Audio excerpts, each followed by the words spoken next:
All right, we are going to take one of the most common phrases you hear every single day and turn it into a really powerful professional tool. You know, if you're in any kind of customer-facing role, getting a handle on that simple question, how are you? Well, that can totally change the game for your interactions. So, let's dive right in.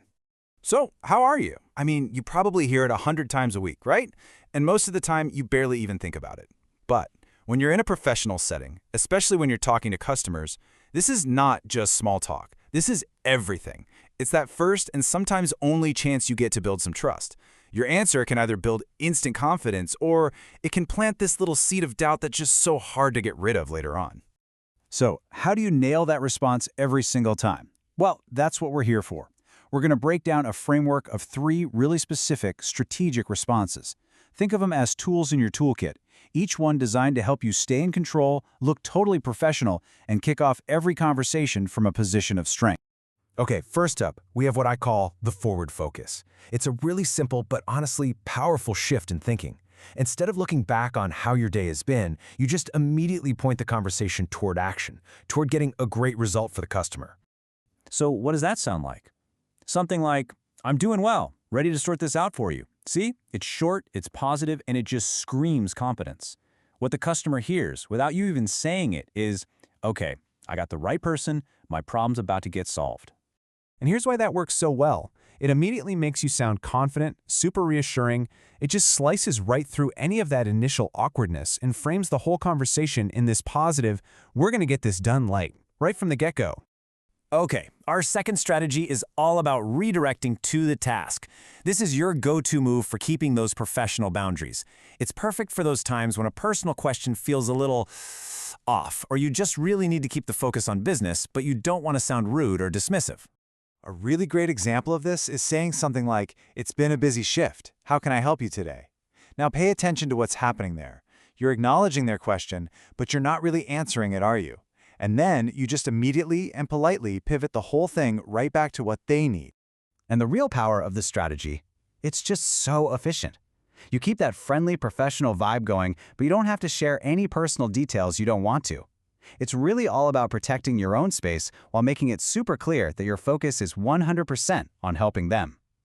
All right, our third strategy is probably the most nuanced one, and it's called be appropriately honest. I mean, let's be real. Some days are just tough, and pretending everything is sunshine and roses can come off as fake. This strategy is all about acknowledging that reality, but in a really controlled, professional way that, believe it or not, can actually build a ton of trust. So think about this one. A bit worn out, but I've got you. Wow, that is powerful.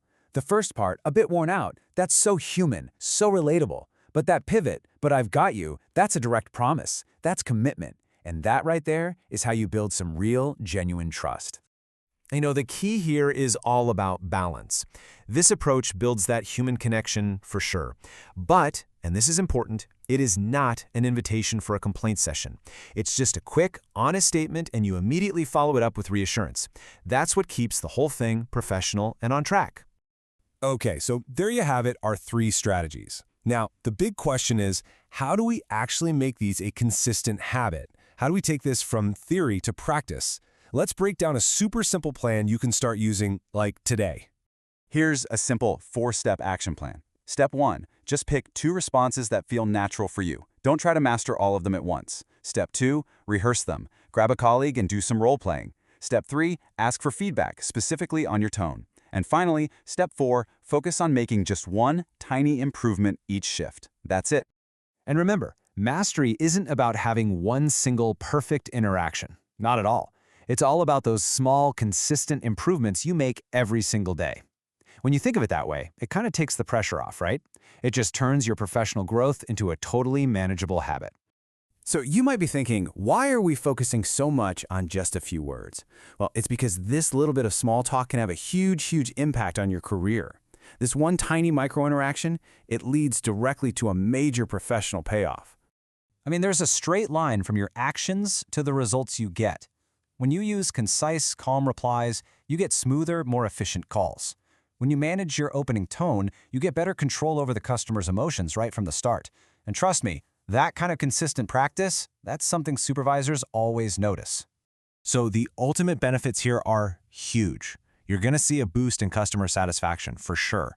But more than that, you'll be actively showing off your high emotional intelligence. And that is what makes you stand out from everyone else as a controlled, capable professional. It's exactly the kind of thing that gets you noticed by leadership. Look, mastering how are you isn't just some clever communication trick. It's really a mindset. It proves that even the absolute smallest details of your job can be fine-tuned for excellence. So it kind of leaves you with a question, right? If you can master this, what are you going to master next?